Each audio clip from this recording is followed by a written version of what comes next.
Hey guys, John from Scottsdale Living. I'm here with Cathy Vecsey with the Arabian Horse Show here in Scottsdale. You're also the board of directors, right, for the Arabian Horse of Arizona, or like national? The Arabian Horse Association of Arizona. Okay. It's one of the largest clubs in the country, and we have 11 directors. And so this is my first year serving on the board of directors. So this show coming up is that, and it's right after Barrett Jackson, right? The week after or 2 weeks after? 2 weeks after. Our move-in, it starts on the 16th. Oh, so you're Waste Management Open weekend. Yes, we actually get to move in for the horse show during Super Bowl and Waste Management final round. Oh my gosh, so that'll be fun at WestWorld. Yeah, so I live right across the street. That traffic's crazy. You'll love that. That'll be a good weekend for you. 100%. So this is the biggest Arabian horse show in the country, right? That is correct. So I usually go every year. I love it. It's so cool. There's so much going on there. Tell me a little bit. So you've been raising Arabian horses and involved in that for a long, long time, right? A very long time. Yeah, and you guys are here locally in Arizona. We are. Yes, we are. We have 7 horses here locally right now. Okay. Too many. But you got to take care of the old guys, and then you have the babies, so it just takes a little while. So I actually am going to be showing 3 horses at Scottsdale. Okay. That I work myself, that I train myself, yeah. Okay. So how does it work? I mean, is there like different tiers, stages, levels? I mean, how do you, or is there just one show and the whole thing is the one that gets Our paid? classes are broke down by a variety of divisions. So the whole first weekend is dedicated to the youth competitors because they don't have to be at school on Monday because that's President's Day. So we start that on the youth weekend. The adults and trainers also show, but we don't get to use the Equidome until the kids are done. Okay. Because that's their weekend. So we show outside in the Wendell Arena, and then there are other rings that go on to the Working Western. So we're broken down by whether it's a half Arabian or purebred, how old the competitor is, both horse and rider. Like we have classes for baby horses, we have classes for baby kids, we have classes for adults, so on and so forth. Broken up. And then by division, whether they choose to show in the Western division, English division, side saddle, hunters, chase a cow down the fence, do a trail obstacle. We have, I think we run 7 rings. Oh, wow. We run a lot of rings. Yeah. So I think I read something like 300,000 people go to the Arabian Horse Show? A lot of people, yes. We have about 300,000 people that come through there. Yes. Excellent. And we get people from all over the country because, most people who live in bad climates like I used to in Connecticut, we just can't wait for that week in Scottsdale. Totally. So how do you get the horses here if you're from out of state? I mean, they're trucking them in? Yeah, they're driving them in? I mean, some people, a lot of people have those big semis that you see on the road that hold like 15 horses. Some people come with their little 2-horse trailer. I mean, when my husband and I moved from Connecticut, we drove with 6 horses all the way across the country. Totally. And it took a while. Yeah, so it's almost like a little vacation for a lot of people coming up. I mean, it they're is, competing, and that's why this is such a destination for people because, I mean, you're going to come show your horse, you're going to do what you love, you're going to be around the people that you love, and you're going to be in Arizona. Like, you can't really beat that. Totally. So is there a sale portion to the whole thing? Like these horses are for sale? Yes, quite. Okay. Well, I mean, I don't know that some are advertised for sale, and then some things trade hands. Just if someone sees it and says, "Hey, I really like your horse. Is it for sale?" And then the deals get done that way. We used to have more auctions around, but now with social media and so forth, a lot of that stuff can get done without having to go to the expense of a live thing. We do have Scottsdale signature auctions, where they sell breedings for the next year and so on and so forth. We were supposed to have a marquee auction, but that got postponed for a year, just for different complications. But so we don't do a lot of live actual auction sales. Most things are private treaty. Yeah, so just people walking around and figuring it out. Cool. So talk to me a little bit. What I thought was really, really cool, right? So when you're walking around the horse show, especially outside, you've got the barns. Right. And people go to town on decking out their barn. So that's a whole other semi just on its own right there. I know, right? It's crazy. Yeah. But I mean, I saw like happy hours going on. Oh, for a little sure. Bit of everything. And it's crazy, when you first walk in there, when you get here with your trailer and you think, oh my gosh, what am I going to do with this? And then, 3 days later, it just looks like you can't even imagine. It looks like better than most living rooms, and it's got the refrigerator and it's got sleeping rooms and, whatever it needs. Oh, yeah, it's decked out. For the comfort of those horses. But, as you can tell, those barns are fairly well spread out. So it's a long walk to the Equidome, if you want to get a Diet Coke or something. So, it's just easier to have some comforts of home if you're going to be here for 2 weeks. Totally, absolutely. Yeah, and they look so cool. I mean, they got so much stuff going on and decorated and the whole deal. That's cool. It's fun. So how did you get involved, like being on the board and that whole thing? Because, I mean, that's kind of a step. Yeah, that was a big step for me. I'm the kind of person that likes to be involved and try to make a difference. And I'm in a lot of other boards nationwide. Sure. And so when I moved here, I was so excited to live in Arizona because when I lived, in Connecticut, it's not such a hotbed for Arabian horse activities. So I couldn't wait to get here and be part of that. And so it just seemed like the logical next step. I also judge horse shows. I've judged the Scottsdale show twice. So, I have a law degree. I mean, it just seemed to make sense, like a logical next step thinker. I wanted to be part of the process. Sure. You know, I didn't want to just be in the background. I like to be part of the process. Yeah, absolutely. Yeah. And so how do you find that? I mean, is that how much of your time does this take up? Yeah, I bet. Yeah, we meet once a month, and then I also meet once a month with the amateur committee. I'm on that committee too, and then, you know, doing things like this, or, you know, working for the horse show, or volunteering my time, because this isn't the only horse show we put on throughout the year. So I mean, it's a you know, small part-time job. Totally. Yeah. Is there other Arabian horse shows in Arizona, or is this? Oh, there are quite. No, there are quite a few. Like our club puts on 3 or 4. Oh wow. You know, and then there are some in Tucson. Yeah. So yeah, we do one in September. We do, you know, one day fun shows. We do. Yeah, there are quite a few horse shows that we put on. We are a very active club in terms of, you know, we do a lot of things, trail rides and get-togethers and stuff like that too. So obviously it's the biggest horse show in the world, I guess, for Arabian horses. For horses, yeah, Arabian horses. Yeah. So do people come from out of country? I mean, yes. you get people, okay. So tell me much a little more bit about so that. now than they did a few years ago. Really? Because they couldn't get here, you know. With, COVID, you know, totally. Our judges, a lot of we have an international section to our horse show for international halter. We get international judges. You know, some will come from Israel, some will come from South America. We do get, you know, quite a few Canadians. We get people from the Middle East. We do get people from all over the world, yes. That's really cool. Yes. So I heard this really crazy story. I don't know if it's true or not, but you can probably tell me.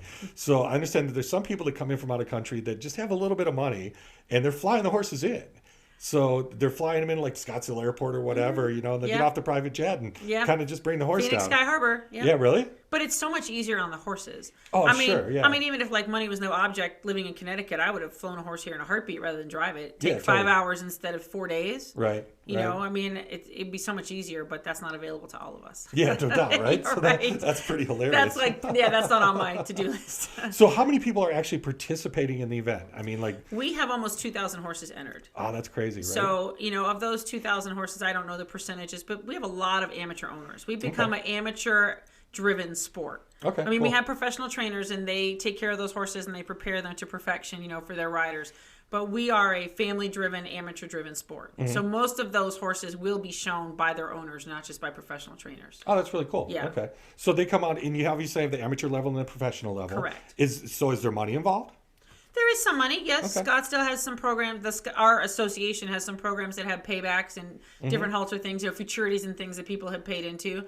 And some of the classes have payback prize money. Sure. Yeah.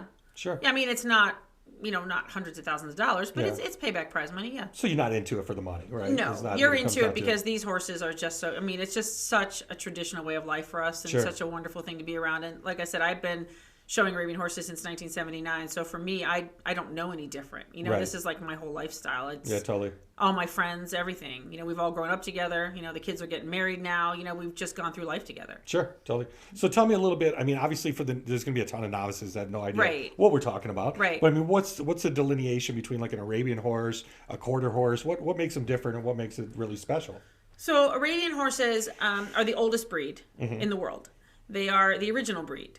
And somehow along the line, they became the foundation for every other breed. Oh, wow. That's cool. So regardless of what horse you choose to ride, thoroughbred, American saddlebred, quarter horse, whatever it is, somewhere in that horse's pedigree way back is an Arabian blood. Oh, wow. It's the purest blood in the world. And that's one of the things that the Arabian organization strives so hard to protect, you know, purebred Arabians, because we don't want that delineated. You know, it's delineated to other breeds, but we really want to protect the heritage of that. And Arabians are known for their beauty, for their stamina, for their intelligence, and they are known as the thinking man's horse. I mean, it's sort of like in the dog world, a lot of people say that the poodle is the similar to the Arabian, not in terms of like the showy, fluffy ones, but their intelligence, their athleticism, totally. You know, their communication with their owners. I mean, and they're just incredibly, incredibly loyal animals. You know, much more. So there's a connection. Like, there's an that's enormous heart connection between those horses and myself, or those horses and their owners. Ah, so cool. I really love it to death. Yes, they're very engaged. They're very engaged with their eyes. They're they're very engaged with their whole bodies when they're around their people. So they know what's going on. Oh, absolutely. 100%. Yeah. So tell us a little bit, like when somebody comes to the show, and like I said, I've been there a couple times. There's a whole bunch of stuff going on, right? But what do you recommend people do? I mean, there's a schedule of stuff going on. There is a schedule, yes. Yep. And when you come through, after you come through the ticket entrance, there will be something there called hoof beats, and that's where it helps people learn to speak horse, and it has all these different stations. It's put on by one of our most reputable trainers, Eileen Verdick. She's been doing this for 100 years. She's just an institution for us, and just a great horsewoman. And she's going to put on this program called Hoof Beats, and it has different horses at different stations. So it'll teach you how to lead them and brush them and pet them and just different things. Just with the horse? Correct, with real horses. Okay, cool. And then our amateur committee puts on something every day except for Wednesday called Meet a Horse. And they'll put the horses in the authentic Arabian costumes that you see the exhibitors wearing. And then there are people there to assist. And you also get to put on a portion of the costume and get up on these horses and get your picture taken. Sure. And then we also have a wonderful couple that runs something called the barn tours. And that's where you can go with this group. And there are certain barns, those big barns that you talk about that are set up, where they'll give you a behind the scenes tour, like almost like backstage kind of tour, like, okay, this is how we feed them and this is how we get them ready for a class and this is, you know, where we eat. You know, I mean, just kind of just give you that behind the scenes so you can feel what we're going through living there for 2 weeks. Totally. I love it. Yeah. So you can actually like bring your kids and they can get on a horse. They can get figure on the a whole thing horse. out. How They cool. can get on a horse, they can feed a horse, they can lead a horse, they can hand paint a horse, you know. Yeah, they can have a ton of interaction with these animals. And most so of the cool. barns, if you walk through them, most people, if they're not busy getting ready to compete or something, they're pretty willing to say, hey, you know, you just want to come pet this one? Sure. You know, it's a magical moment. Yeah, it's totally It's cool. a It's really magical fun. moment to hear somebody say, I have never touched a horse before in my life. And to see that look on their face when they do that. Yeah, 100%. So, Yeah. if I understand right, it's like 80 years you guys have been doing this? Or it's been 68. 68. Okay, 68 years. Yeah. Wow. And always in Scottsdale? Always. I think it started out way before my time. It started out on Bell Road, Okay. Paradise Park, but it's always been in Scottsdale, yeah. Right. So that's amazing. We so are that's an a long institution thing. here in Scottsdale, yes. Totally. And is Scottsdale also a hub for like Arabian horse breeders or owners? Yes, or and that was why I was so anxious to move here. It took me 30 years, but I finally got here. It is the epicenter for the Arabian horse breed. Okay. I mean, and it used to be where it was just people would come like after our nationals in October and, just be here for the winter. Now it's 24/7. Like Right. if you want to eat, sleep, and breathe Arabian horses, Scottsdale's where you have to be. Sure. Yeah, totally. So it's crazy that it's this time of year, which is probably a good thing, right? Because I mean, Scottsdale's rocking right now. You know, that's one way to put it. Yeah, Depends it's on where you rolling live, for right? sure. Yeah. So I mean, you're going to get a ton of people. Obviously, they're here for the Super Bowl. They're here for Waste Management Open. So you're going to get some overflow there. And Barrett people, Jackson. I was 100%. I was just there last night. Yeah. Oh, cool. Yeah, I was there yesterday. And we have too. a It's lot booth of set fun. up there at Barrett Jackson. I didn't see your booth there. Yeah, we have a yesterday. booth there, and we're handing out the 2-for-1 passes to the horse show. Okay, at cool. Barrett Jackson. Yeah. So talk about the two. Well, how much does it cost? How much? So is it to get in? a ticket, children, I think it's under 10 are free. Don't quote me on that, but I think it's under 10. Tickets for an adult are $15. So obviously the 2-for-1 gives you Right. $7.50 a person. Sure. It's a pretty good deal for a day's entertainment. Yeah, absolutely. To go there. Now we do not have on Tuesday and Wednesday night and Thursday night, we do not have an evening performance. Okay. But the first weekend we have performances all week, and then the last weekend is a big weekend for us. Like Friday and Saturday nights, we are usually sold out. So it's like a 9-10 day event. It's yes. Yeah, It it's feels fun. like about 50, but yes, it's a 9-10 day event. So when you say sold out, is that just entrance, or do you have to like buy special tickets to sit in the arena? No, just tickets at the gate. You don't Okay. you won't get an assigned seat. I mean, Right. there are reserved seats around the front, for those Sure. of us that, are supporting the show. But the bleacher seats and stuff, we'll be at capacity. Okay. So it's just come open early and seating, stay come all in. day. It's just a lot. It's just a lot of fun. Yeah, and there's so much else going on. Like when you first walk in the main entrance. I mean, talk a little bit about that. I mean, obviously there's a lot of horse stuff going on. I mean, Yes. what are people going to see? They're going to see So when you saddles, walk, they're gonna see all and this when you stuff, walk yeah? through, when you first walk through, you're going to see like where Eileen's set up with her hoofbeats thing, Yeah. and then you walk through that, and you'll be in our commercial exhibit area, Mm-hmm. and we have things for everybody. I mean, there are obviously a lot of equine driven events, but there are Of course. also, I mean, there's a great little candy shop. I mean, there's just like things to do, even if you're not necessarily a horse person. Right. There's lots of other stuff to just look at and poke around and enjoy. Lots of really cute things to buy. Yeah, and it's really a whole day thing. I mean, It's I've been a out whole- there for it's like a whole day 6 or deal. 7 Yeah, hours it's a whole hanging day out. deal. Yeah, Yeah. totally. Well, hopefully we got some good weather. I mean, that's That's the one thing we can't control. yeah, because I remember, what was it, 3 or 4 years ago? It was a little rainy. 2019, as a matter of fact. I Is that what struggled. you- Yeah. Where it snowed and I had 6 layers on every day, and that was fun. Totally. So tell me a little bit about putting this on. I mean, 300,000 people, 2,000 people participating. I mean, that's got to be that's a job in and of itself, right? It is. It's Yeah. a 12-month job, and doing the schedule. I'm Right. on we work on that really hard because again we have to do all those rings. Sure. And just, I mean, it's just an overwhelming production to put Mm-hmm. on. But the staff at our association at WestWorld, they've been doing this a long time. Sure. So it's a well-oiled machine. Yeah. We tweak a few things throughout the year, but it pretty much runs as a thanks to Terrell and all of her efforts, it runs as a well-oiled machine. Mhm. And introduce Terrell. I'm not sure. So Terrell O'Shea is our executive director of the Arabian Okay. Horse Association of Arizona. And without her, she is the glue that holds us all Yeah, together. totally. I mean, she just does Keeps an everybody amazing on job. track. She's done it for a long time, and she just runs that show just to perfection. So Yeah, absolutely. And we have So Matt cool. Quapatch. Yeah, we have great people that just know their jobs and do them. Right. And that's what makes it work. So, and we Yeah. have great exhibitors. Like, people are really happy to be here. A lot of horses are going to show 4, 5, and 6 times. so these people are in it for all week long. It's just a great time of camaraderie for all of us. Yeah. Well, it is. And I mean, so many people are they're camped there, right? Oh, I mean, for sure. Yeah. So they're bringing their trailers and they're absolutely. staying. Would you say that most people that are, so you got 2,000 people registered, are their horses staying there the whole time? Or, I mean, are a lot of people bringing them from their farms on a daily basis, or are they kind of Most of the horses are there full time. There are several farms that just bring their horses in like the day that they show and then take them back out, like the babies and stuff like that, because they're local and they can do that. Sure. And it's just easier for them. Like someone like myself, if the show starts on the 16th, which is a Thursday or whatever, I'll be moved in like the Saturday before, Saturday or Sunday before. And I'm just there 2 weeks. Yeah. And I only live 15 minutes down the road. Yeah, right. But you're busy the whole time, right? Yeah, and I'm there. Yeah. I mean, I stay at home, but I'm there. Right. And the horses are too. Totally, I love it. Yeah. So great event for the family. Come out, and there's food and everything else. Right? Oh, there's great food. Yeah, there's stuff going on. Yeah, we have an international food court, right at the end of the commercial exhibits, right before you walk into the Equidome. So yeah, and there's food out by the Wendell Arena. So yeah, we have a lot of choices for food. Totally cool. And plenty of parking, that whole thing. Plenty of parking. We have valet parking, and then we also have the self park. So yeah, not on a negative side, but just to bring it up, because I literally live across the street, right? So, so I mean, the with Waste Management Open and the Super Bowl that weekend, that first weekend's going to be crazy to get in there, right? I mean, a lot of fun, but just crazy. It is. At least once we get everybody through, like to where the barn area is, totally. That's kind of our space. Yeah. You know what I mean? Yeah. At least we're not dealing with, we're not backed up on top of Barrett Jackson moving out too. But, yeah, 100%. You got and we don't have to worry about parking a ton of people yet because that's not our competition weekend. Right. Or, we're moving in that weekend, but that's not a concern for people wanting to see the horse show. That doesn't start till that following Thursday. Oh, can they come in that weekend though? No. Oh, okay. So that's closed off. Yeah. So that's usually just you guys setting That's just us moving in. Oh, okay. Yeah, that's just us bringing the horses. Everybody's driven across the country or wherever. That's when the stalls just don't look very fancy and everything gets cleaned up. Yeah. And by the time we pull the curtain back on Thursday, we'll be ready to go.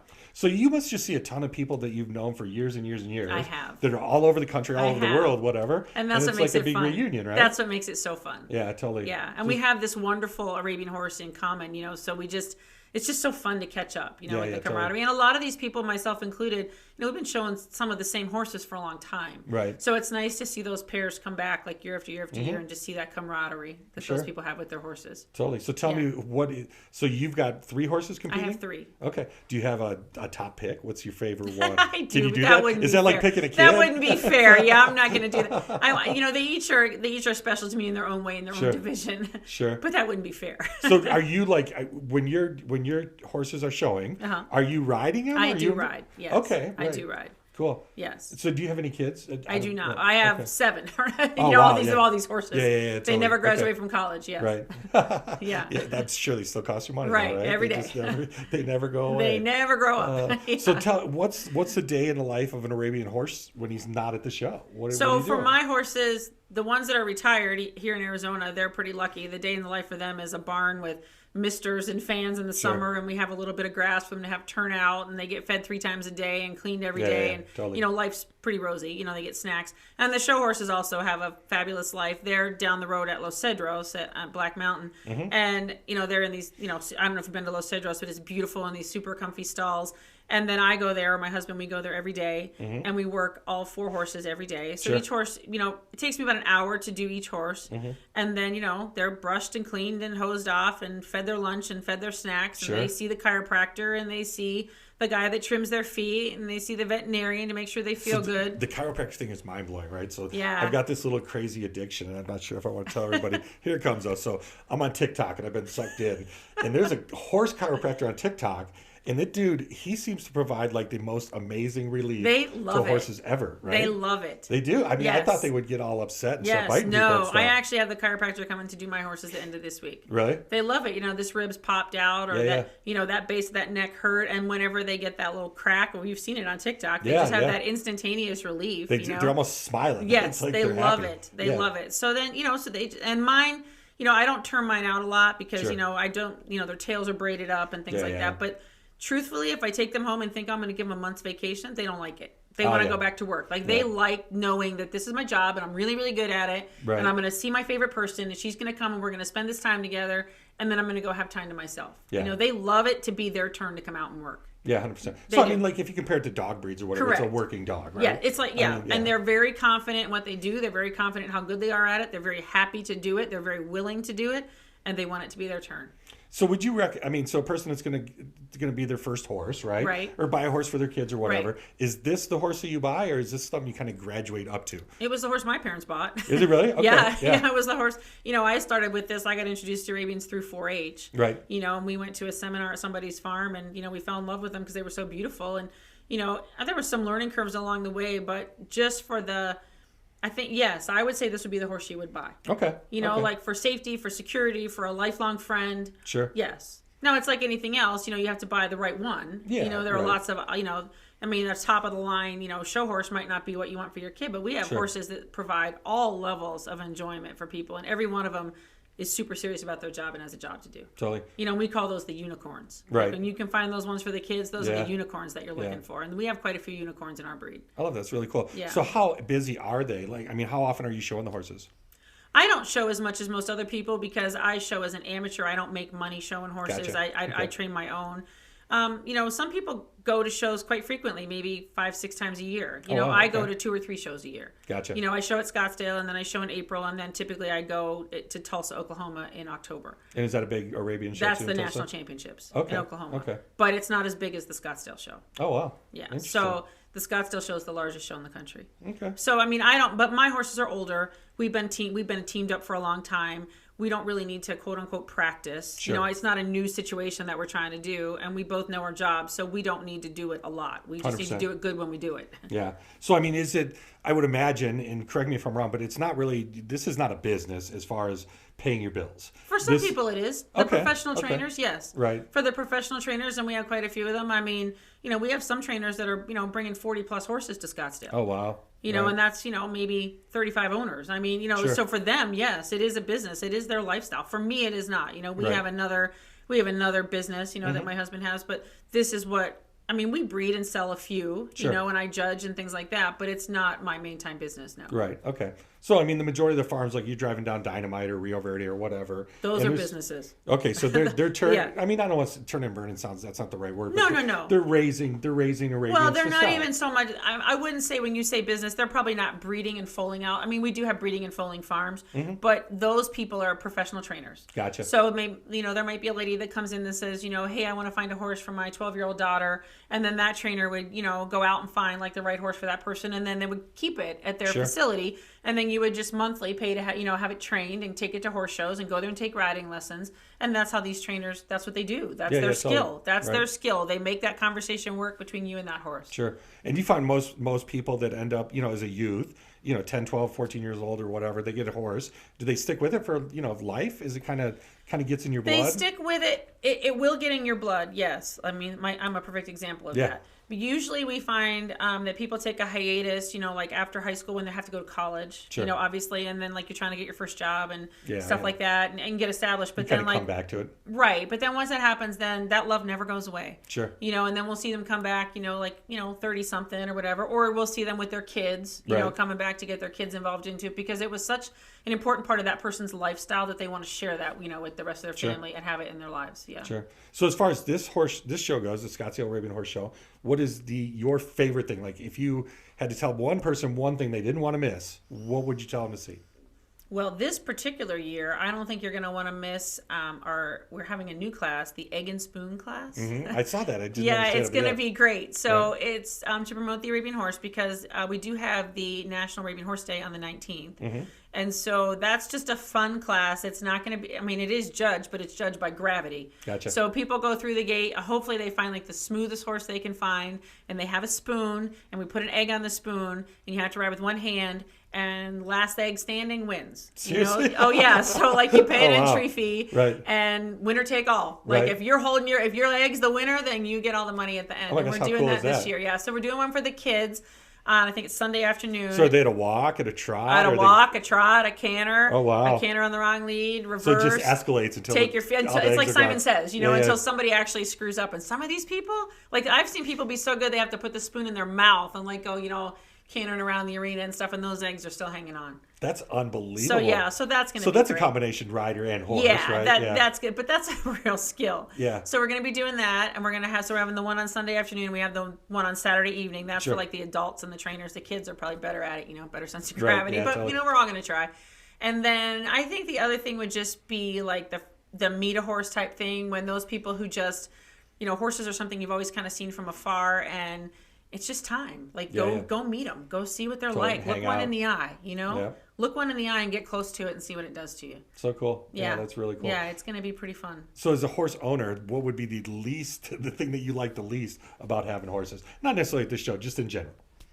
There's got to be something that's 365, 24/7. Yeah. Okay. So it's all the time. Just the stress and worry of it. And I'm not afraid of the commitment, but it's hard. You got to take care of them, and you don't want them to hurt, and you want them to live to be comfortable, like having a dog, a ripe old age. You don't want to see your best friend get old, and 100%. So just that, you loving them sometimes hurts. So how do you handle like vacations and stuff, or is it just based around the horses, or you have help? I assume that. Well, we do have help. I mean, trainers don't struggle with it as much as I do. I don't have additional help, with what I do. Right. But I have other trainers in the barn where I am, and they've been a huge help to me. So if I go away for like 4 or 5 days, they can help me out and feed them and take care, because I trust them completely. The other people in that barn. 100%. Yeah. That's cool. Yeah. Yeah, that's a handful though, right? It's a handful. And it's not bad for them to have a little time off too, Especially here when it's July and August. I'm like, okay, I can go away for a week. There's not a lot that's going to happen. Totally. It's 120. And I'm sure people want to know, because you hear about this stuff, but what's a really super expensive Arabian horse? Because you'll see every once in a while, oh my gosh, that horse sold for, and obviously those are probably thoroughbreds or race horses or whatever. Yeah, we don't bring those kind of, we don't bring those kind of numbers. Yeah. Okay. Yeah, we don't bring those kind of numbers. I mean, I don't know. You can get an Arabian horse for $2,500, and you can probably get an Arabian horse for $1 million. It just depends. It's like anything else. It just depends on the spectrum, like what your goals are and what your designs are and what you want to spend. Sure. So you can actually, it's reasonable though. You could actually get into the whole thing and for not spending the amount of money on a house or something. Like to get that first horse. There are so many, especially like the show horses, when they get older, they're such good horses, but sometimes they just can't keep up with that anymore, but they're such solid citizens, and they're looking for, that next little girl or whoever, to be their person. And, that person can't keep all those horses, with that trainer. So they try to find a good home for it. Those are great horses to buy. Totally. They're just ready to love that next person. Yeah, I love it so much. Yeah. So would you say this is your favorite time of the year? Yes. Yeah. It's got to be a little yes and no though, right? No, I love, there's a lot going on, but I love this time of year because this particular horse show, as much as I've been doing this forever and shown a ton of times at Nationals, I've been showing at Nationals since 1984. Nationals is just a pressure. It's a great show, but it's a pressure cooker. The Scottsdale show is just like spring kickoff. It's like spring training. It's just such a great, because you haven't seen anybody since October. Oh, that's cool. And especially when I lived in a cold climate. Now it's like everybody's coming together for the first time. It's the first show of the year. So it's super exciting to see everybody. Totally. When you're walking around WestWorld. So this is my favorite time of year. Cool. So on a totally different topic, being a Scottsdale restaurant or being a Scottsdale resident, favorite restaurant? I throw this out to everybody just because I'm always curious. Ooh, that's a tough one. I know, right? There's a lot. Yeah. And you're a little further up north, so you go anywhere in the valley. You can eat your way from one end of this town to the other. In a heartbeat. I'm a pretty big fan of Dominic's. Yeah, I love it too. Yeah, that's nice for a night out. I like Dominic's. Cool. Yeah, I enjoy that restaurant. Yeah, I'm with you. It's one of my favorite too. Yeah. Anything else you want to throw out to anybody? Let them know about the horse show? No, we just love for everybody to come see it. It will. Those horses will change your life. Yeah. Just get close to them and enjoy it and talk to all the exhibitors. We're busy and we're working hard and, we're running from place to place, but that doesn't mean we don't have time to stop and share a horse and chat and just, make you feel welcome, because that's what we're here to do. Sure. We really just want to share these horses with everybody and let you know how wonderful they are. Yeah, and it's such a cool event. Yeah, it really is. Yeah. You can see any kind of horse you want to see. Mm-hmm. And you can just pull up and get tickets any day, right? Correct. So you don't have right to at do the it ahead gate. of time. Yes. Yep. We will be in the our low amateur committee is going to be walking in the Parada del Sol. We do that every year, February 4th, and we do walk through there and hand out 2-for-1s. Okay. So